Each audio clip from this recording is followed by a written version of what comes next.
Hello, everyone. Welcome to another episode of the Sussex Squad podcast for all things Duke and Duchess of Sussex.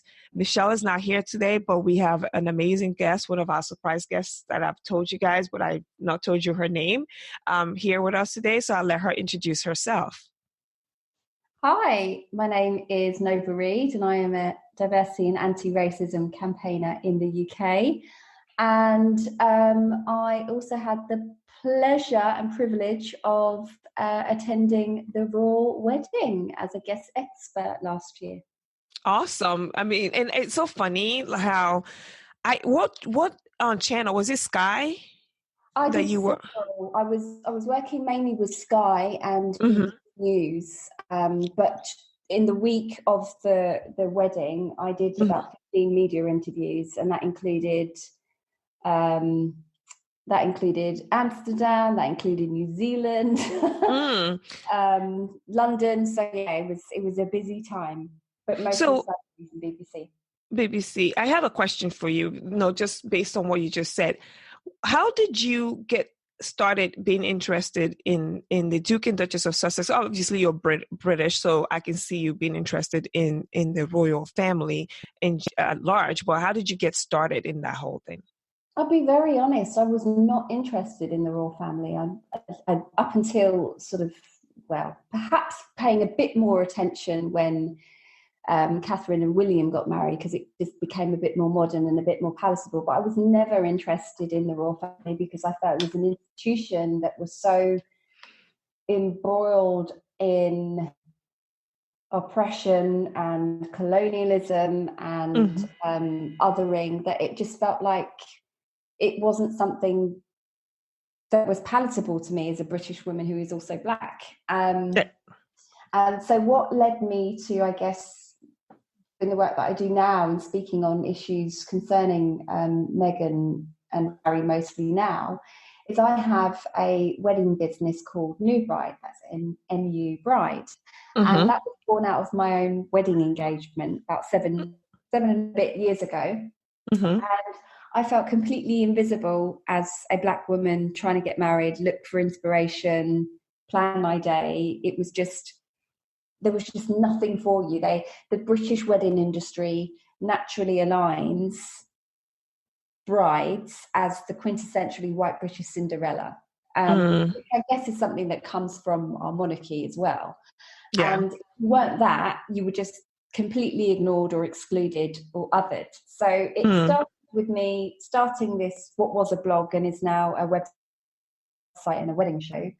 And I would always speak about race and representation and the importance of representation so that not only young girls, but people start to see different variations, and you don't have this one-dimensional view of what is desirable, what is successful, what is beautiful, what is possible, based on one narrow-minded narrative. So it was very much about the importance of representation so that we can at least start challenging or dismantling internalized racism that happens as a result, or can happen as a result, of continuously not being seen.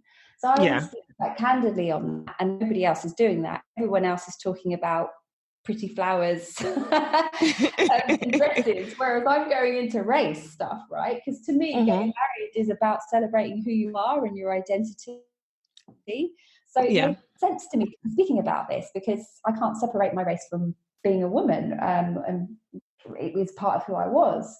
So the blog had been going at that time for 5 and a bit years. When Harry and Meghan announced their engagement at the end of 2017, I wrote an article about it, and I wrote an article about what their marriage, what it might mean to have a woman of colour openly accepted into the British monarchy, based on our difficult history. And Sky News found that article, and then they found me online. Then they saw lots of videos of me, and they contacted me and said, "We're doing a documentary about race, Meghan and Harry.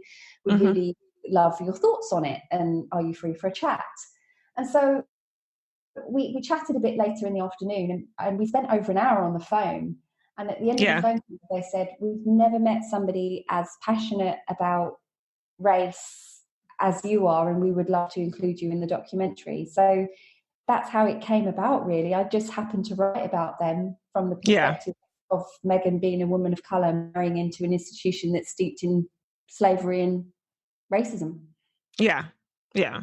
And no, I totally agree. When I got married, you know, because I'm married to a non-Black person, and we did everything we can, because my husband has a little bit, like, he's mostly Mexican, but he has French and German, and I'm Nigerian. My mom is West Indian, you know, and there's a little bit of I'm American. I was born in America, so we're both Americans, so we fused parts of our culture, even down to the hors d'oeuvres while people were waiting during the reception. So we had little like miniature empanadas, and I had little jerk chicken. Even the drinks, I made it more West Indian type drinks while people were waiting for us to kind of get seated for dinner. Little things. So I see what you're saying. Like, you know, the wedding industry well, in the US is a little bit better. It's much better. Yeah, it's a lot better. But I was able to fuse every part of my culture into our wedding, you know, our culture into our wedding, down to me changing from my white wedding dress to a Nigerian traditional outfit that I had made into a dress, because I wanted to recognize that is a part of me. And you know, we had different things, like even we had a late night snack for the guests, you know, because we had a lot of alcohol, so we put little things here. We had chin chin, which is like a Nigerian snack. We had little thing, puff puff, those little parts of us into this very very modernized wedding that was actually blogged all over the world in major wedding magazines, on newsstands everywhere. Our wedding was there, but it was who we are. Yeah. But we had to, that was something that was important to us. I truly get what you mean when you say that, when you're in a situation where you're getting married and you have no representation and you have no way to find things that would represent who you are as a person. And that's a big part of who you are, because when you get married, you're bringing yourself into another culture, and you should be able to recognize that. And I think the Duchess of Sussex and Prince Harry did that as well as they can possibly do, under the circumstances of them having the type of wedding where it's very public and yeah, and also traditional. I was quite surprised that they were able to bring as much of themselves into their wedding day as they did. I thought it would be much more traditional. I mean, it still was traditional, but I thought it would be even more restricted than it was. So it was quite lovely to see them being able to make those personality and those cultural nods. Because that to me is what a wedding should be like. Yeah.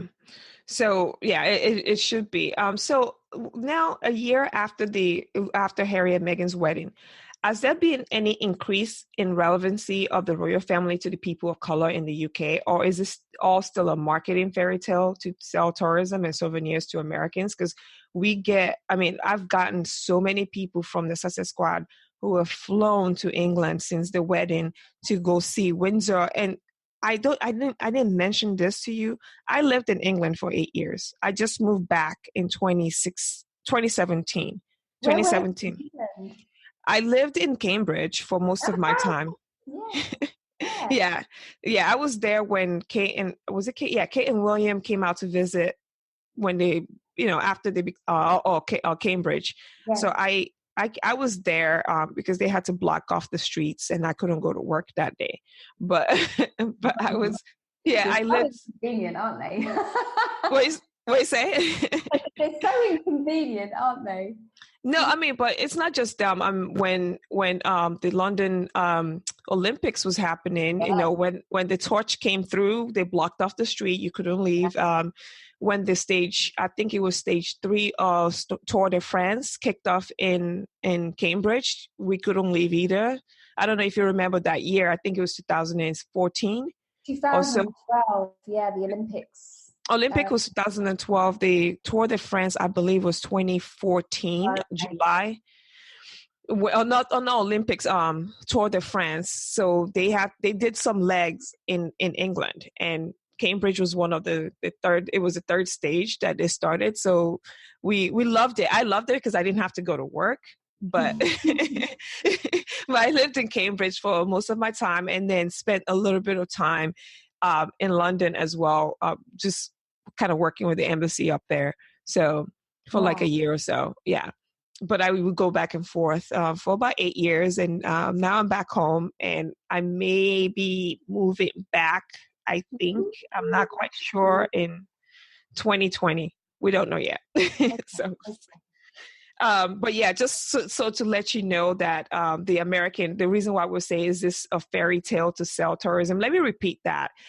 It's been a year and some change since Harry and Meghan's wedding, and we wanted to know, and a group of people asked me this question: has there been an increase in relevancy for the royal family to the people of color in the UK? Or is it all marketing of fairy tales to sell tourism and souvenirs to Americans? And there's a reason I'm asking this, but I'll let you answer the question. I think the answer is yes and no, and I know that's frustrating. Definitely, I think there's been growing relevancy in the royal family slowly since William and Kate, but there definitely has been more dialogue and an increase in relevancy, I think, since Harry and Meghan, not only because of Meghan being a woman of colour, but because of the causes that they are championing, and also Meghan defines herself as a feminist, and so it's just it's bringing the royal family into the 21st century and making them a bit more current, which I think is increasing the intrigue with a younger generation for sure. But there are also those who are still skeptical. There are some people who don't see Meghan as black, and there are some people who aren't for it. So there is a mix, but I definitely think they're becoming more relevant to a younger generation. Yeah. I agree, because I think so. I think kind of going back to what you were saying, like they definitely appeal to more younger generation, especially with Meghan coming on and the causes that she's brought up. I think Harry has always appealed. He's always been like the most popular royal behind the Queen or something. He was a bit naughty when he was so that's why he was probably a bit more interesting, because, you know, I think he had a very public time of acting out and dealing with the loss of his mother, and just how that played out in his behavior and, you know, in his adolescence. And I think that element made them feel a bit more human and a bit more palatable, because we all have experienced a form of loss or grief or broken families, or so he's always been the more popular for sure. And I think it's because perhaps that rebellious streak was present. Yeah, and it's pretty interesting, because one of the things that I noticed, and a lot of us noticed, was that because William was the heir and Harry was the spare, a lot of Harry's bad behavior was out in public, rather than William. And even William said this on an interview, saying that, and this is when he was much younger, he will never say it now, but he said it that everyone's always going after Harry, but I do just as much stuff and no one says anything. And he recognized that. At that time he was younger. Now I don't care for William now, but just from things that I've observed now. But I think that a lot of that had to do with painting him as this bad boy prince. And he did. Yeah, and he did do some things when he was young. And if my mother died when I was 12 and the eyes of the world is on me and I have unlimited funds, I'm sure I'm going to act up. I'm going to go to Vegas and get naked. Of course. We're human, right? We're imperfect. But I think there's some truth in, well, there is some truth in that. And perhaps even be there are rumors that there has been an indiscretion and there has been an infidelity between William and Kate, and there's barely any press on it, and people are saying, it's amazing how there's barely any coverage on this, and actually what is going on is all this blowout with Harry and Meghan flying this jet and that jet and doing this. And then yeah. And then William promptly a day later going to fly commercial and had to, with his whole family, with George holding the bag, looking back at his mom saying, "Mom, why are we flying with the poor people? Like, I am going to be the future king." But with all that said, and the whole rumor of the affair thing, and that was also an example of how I realized that the British press, and Tim Shipman wrote an amazing article for the Times, Sunday Times, back on Easter Sunday. There were 2 articles in which he succinctly laid out how the smear campaign against Meghan was happening and why it was happening. And in there, he named names. He named William and his courtiers, and he actually named their names in this article. And he's not a royal reporter. He just had sources, and he had access to certain people who were able to tell him, and with clear information. And being somebody that went to school for journalism, I understand when journalists use certain words that, yes, they have this on record.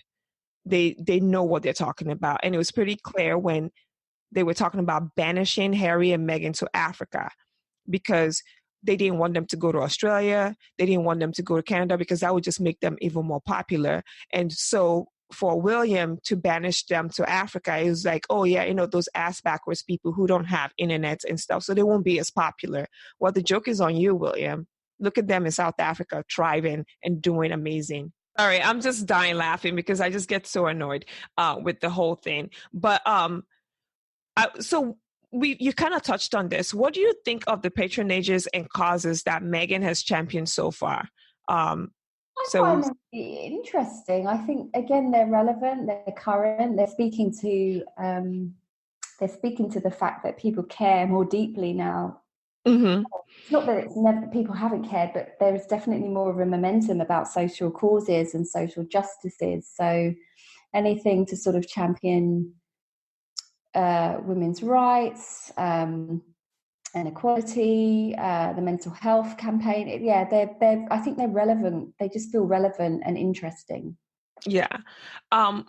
What type of work, kind of sticking along the lines of the work that Meghan has done, what kind of work do you think Meghan is particularly suited to venture into that other royals couldn't, other than race-based areas? Just, like coming from a real world, like what other type of work do you think she can venture into, aside from one she's done, and then the fact that we know that other royals may not have touched certain topics, but that you feel like, hey, Meghan is definitely suited to pick on this type of work, and you don't have to answer if you don't have an answer. I don't have a strong answer, but I think what makes her probably more capable is because she hasn't come from.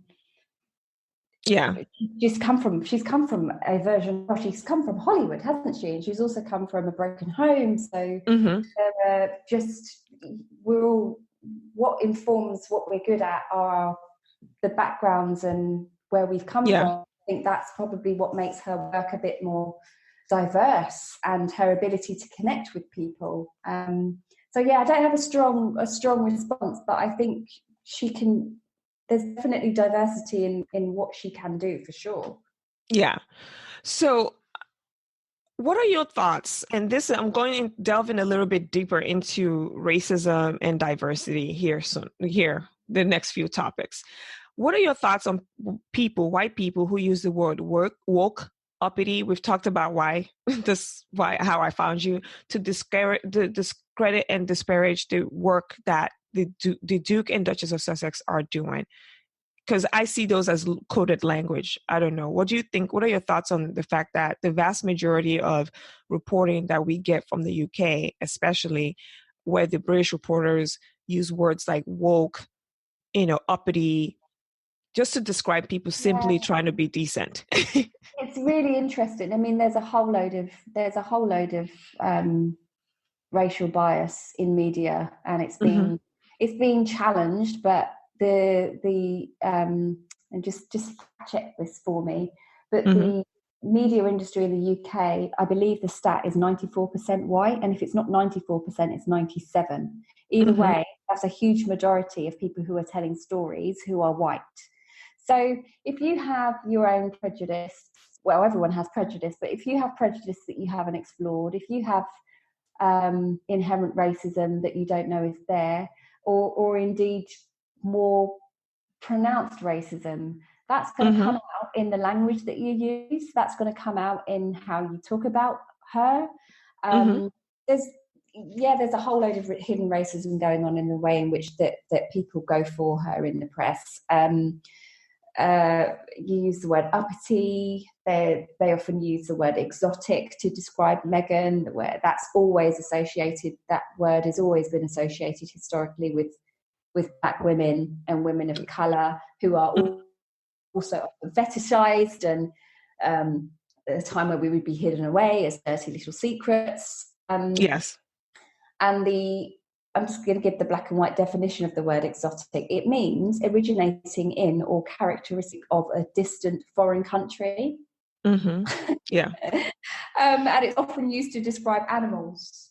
Exactly. To me, that sums it up. So yeah, there is coded racism. There is some that is more overt, for sure, but there is a lot of coded racism in journalism and places that have not been addressed, and it's becoming quite apparent in the language that's been chosen. Yeah, and we last had Afua on our podcast last Monday, Afua Hirsch, and she was, like you said, and she was able to kind of just go back even to the history of the royal family, and we kind of touched on it before we started recording about their part in colonialism and the reason why vast majority of the world, especially the part of the world where there are people of color, are still dealing with this type of huge racial identity problems, not just identity, but just like look at South Africa where Harry and Meghan are right now. There's so much pain in the lives of people because of partly what the British royal family was a part of, and Afua was able to kind of explain, she explained to us, like, going back to Elizabeth I, where they had their royal insignia branded on people, human beings in Africa. And thinking about this, it just makes me cry. And the reason why I'm bringing this up is because, and I asked Afua this question, I want to ask you this question. As Black people, especially for me as somebody of African descent, Nigerian, with a West Indian mom who grew up in Nigeria and then grew up in the US, racism is always a forefront for me. It wasn't a forefront for me when I was younger because I grew up in Nigeria, but racism is a forefront for me now as I live in I've moved back to America for the last however many years. How do we separate that we support Harry and Meghan from the solid history of this family? Well, I think that's a really good question, and we tend to go into these good or bad dichotomies, and you're either one or you're the other, and if you're not that, you're that. And historically, it's not their fault, is it? It's not their fault, the institution that they've been born into. They didn't ask to be born, just like it's not, I'm born into the skin I am in. We are where we are. So I think we can, of course we can support, but I think we can also support and hold accountable at the same time. I don't think it has to be one or the other. I think the challenges for me, like in the UK, there are still both unspoken and unspoken beliefs that in order to be British, you need to be white. Yes. And I think that also roots back. It's got a huge sticky point within the history of the British monarchy, and we used to use terminologies like blue blood, and that used to determine how pure you were. And it was the lighter your skin was, the more of the veins we'll see. And if you're light and we can see, if you're the purest of porcelain white and we can see your veins, and that means you're pure. And anything other than that is tainted or is impure. And there are still those belief systems ingrained, not just in monarchy, but in the UK. There are still people who are openly believing that having somebody like Meghan, or even now Archie, with black blood in them is a stain on the royal family. Yeah. It's from a painful colonial past that hasn't actually been acknowledged or addressed. There are so many people who do not know the full extent of the history or our hand in, well, mass genocide, basically, and the impact of colonization and how, you know, how that's still impacting us now. In 2015, the UK government released, there was some information in the press, and in 2015, UK taxpayers were still paying off reparations that were paid out to slave owners from slavery. 2015, we only just finished off paying that debt. So people like me and my family are paying slave-owning families from when slavery was abolished back in the 19th century. We only just paid it off in 2015. I'm about to start crying. Yeah, it's hard, isn't it? It's the reality. So for me, when people say, "Oh, it happened a long time ago, just get over it," really, it hasn't. And I think a huge part of that problem is because we have, one, been kept ignorant, and people choose to be ignorant to it. Yeah. This is a difficult question, something that we've struggled with, myself and Michelle, on this podcast, and we've spoken up about in the past many times. I mean, now there is actually we were able to work with a British group of British Sussex Squad people to start their own podcast, because a vast majority of the support that we see for Meghan comes from outside of the UK. Yeah. And and a lot of it is that we notice a lot of Black British people parroting what the British press is saying about Meghan. And I even have a friend in England right now. She's probably listening to my voice. Hey, girl, hey. I remember her texting me saying, why is she holding her belly? I saw it on TV. They were talking about her always holding her belly. And I'm like, are you insane?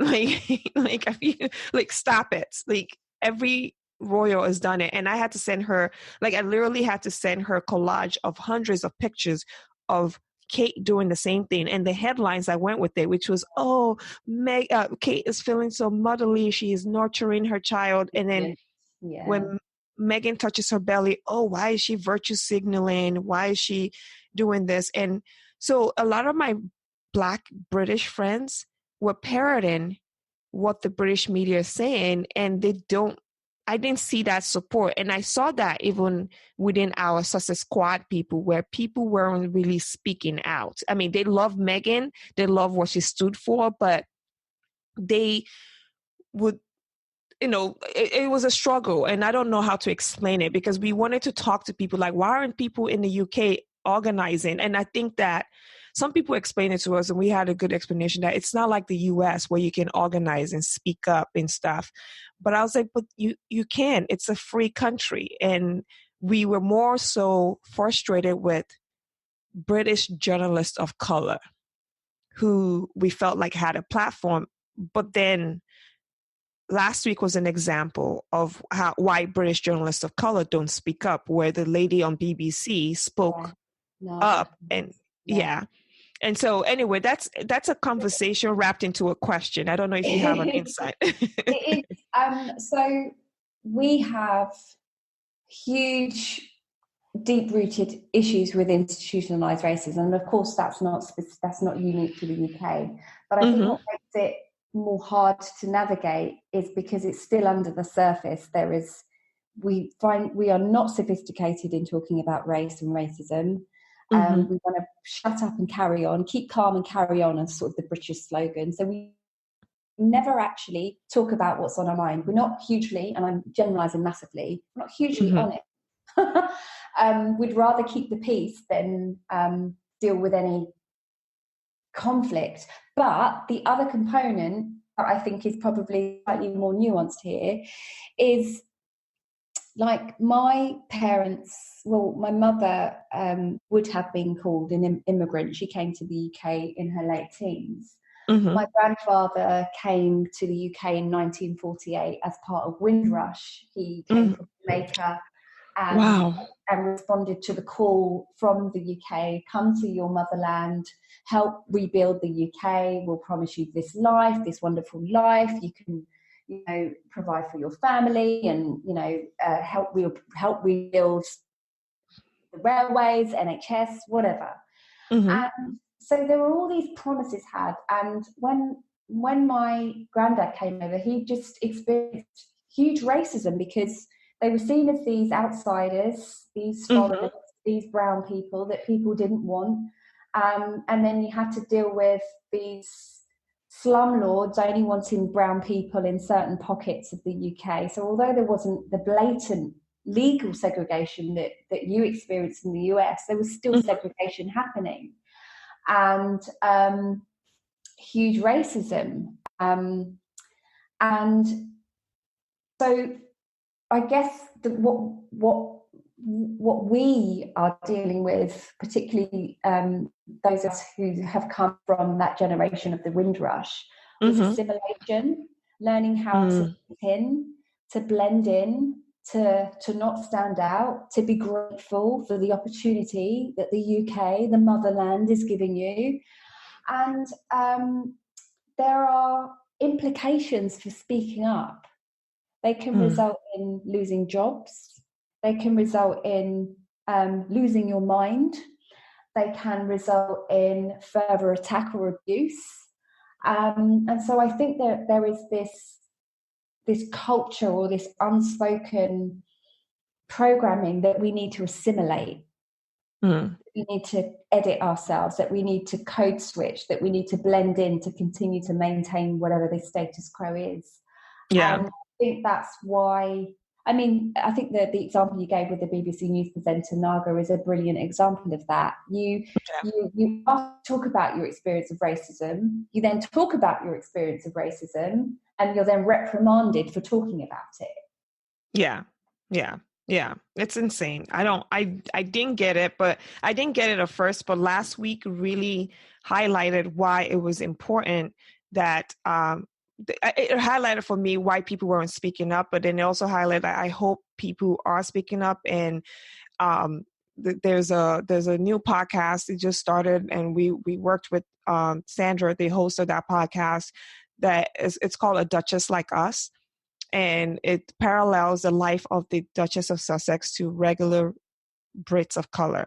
Okay. And so I'll send you the information for it so you can just listen.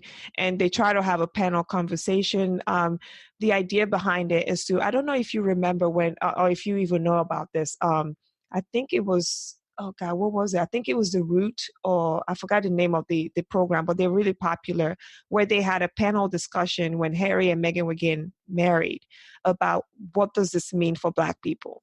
And it was on the panel.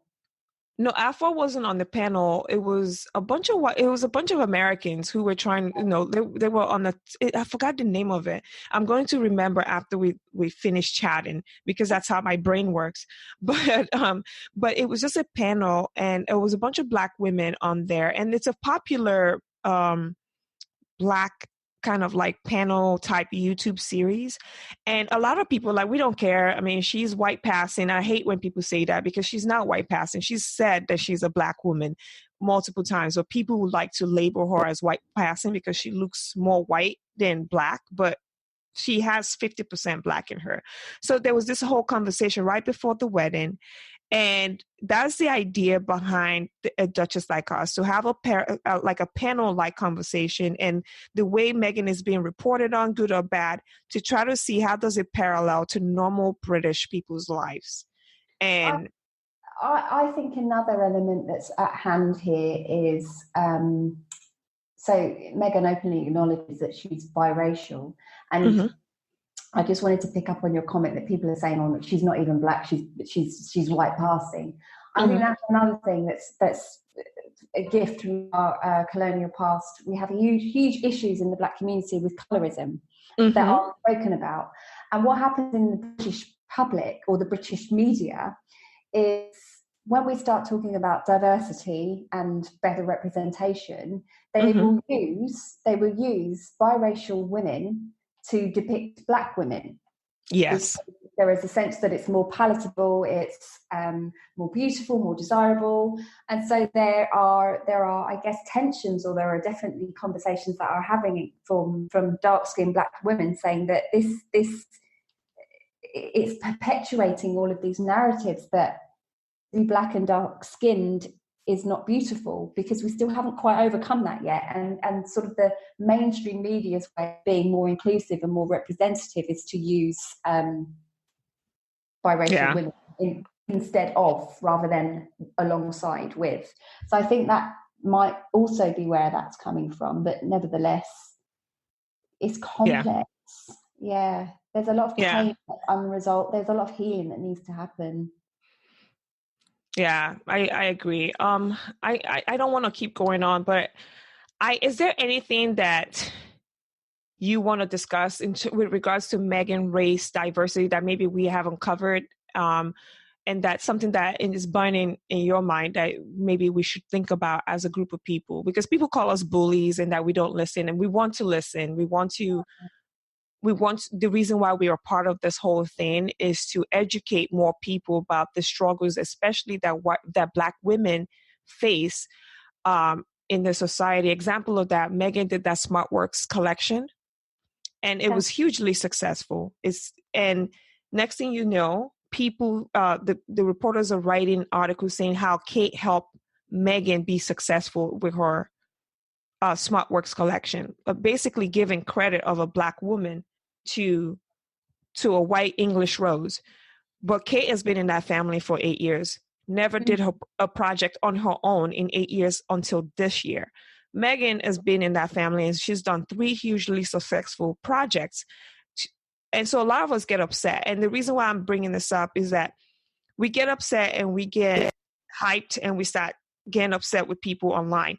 Is there anything that you can impact on us to help us kind of manage those upsetness? I guess, so I approach anti-racism work from a slightly therapeutic angle. So I have a professional background in mental health. So I worked for just under 10 years in the mental wellbeing space.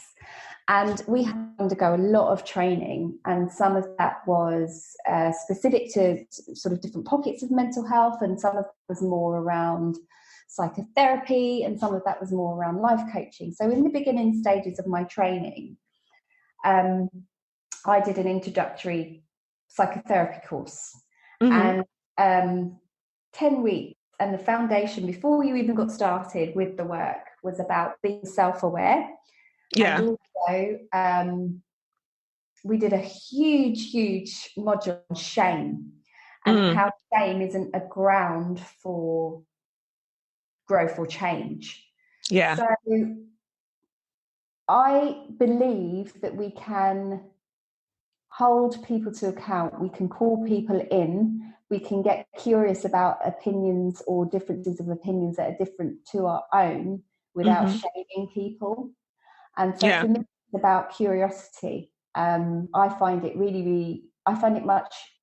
much more helpful for me, and not always, because it can be hard, especially if you're dealing with people who are explicit within their racism. And then I always say, choose your battles, learn when to disengage and when not to. But I always approach it, if someone's coming at this from a different angle than me and I don't get them, it's approaching it with more curiosity. Okay, tell me more about that and help me understand. It just removes any sort of, well, the majority of the rage or frustration that they're just not hearing me, and it gets me to a place of not trying to be heard but trying to better understand where they're coming from. And when you do that, it just creates more opportunity for deeper conversation. At the end of it, you might not get to change each other's opinion, and that's okay, but you've left it with respect, and the might be things that land a bit later on, but I don't think we're ever going to get to equality if we just keep banging on that my way of thinking is right and your way of thinking is wrong. We've got to find a way to find a common ground. Yeah. We tried that with the Royal Reporters. Like, we literally tried it. We tried everything. And now we wrote them off as being honest brokers, you know, in anything like reporting fairly, because they even went as far as writing articles on us on the Telegraph, calling us bots, Russian control bots. Do I sound like a bot? Like, I'm a real person. Oh, goodness me.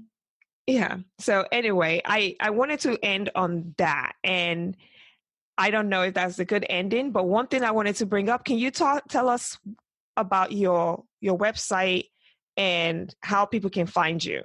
Sure. So I do most of my anti-racism work, conversations, challenge people on Instagram, and you can find me there at Nova Reid Official. That's NovaReid Official. My website is novareid.com. And if you are interested in the wedding stuff, that's newbride.com. But I'm mostly over on Instagram on Nova Reid Official.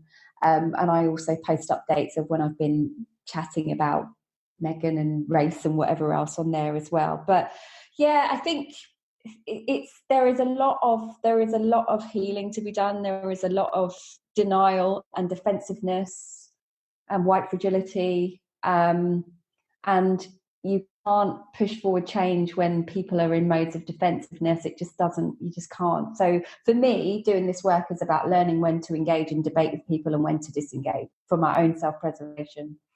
Yeah, no, thank you so much, because I think that's why I was so excited to get you on the podcast, because I felt like we needed a voice, one from a British person who is Black, not African American. I'm used to saying African American, so I'm sorry. A Black British person, and also somebody who you've interacted with these people somehow, on Sky and BBC. And so like Rihanna Mills, we're not a fan of her on this podcast or in the fandom, but I know that she's interviewed you and other people. So it's good to kind of hear from people who have interacted with these folks. And what I will say is also they have, journalists have an agenda. They have someone in their ear telling them what to ask, what angle that needs to be spun. So there is a load of politics that goes on with that. And for me, being aware of that helps. As long as I am able to get my message out, that's all that matters. But there are also people in British media who are paid to be controversial. Yes. Which is why I've come to the point of learning when to engage in debate with people and when not to. Exactly. And even in America, the same thing. Like, there are people who are literally paid to be controversial and contrarians. Yeah. But we're going to leave it at that, because I want to get you going. And so I'm just going to I just want to say thank you for joining us on this episode. You are incredible. And I admire you. Thank you so much. I'm really glad we managed to get the time zone and think and make it work. But yeah, I know. I'm so sorry that it took so long for us to kind of get worth the wait. And just thank you so much for inviting me. And I hope that there is some use and some tools that you can take away with you. Certainly. And for everyone listening to our voices, thank you. Hope you guys have enjoyed this amazing episode.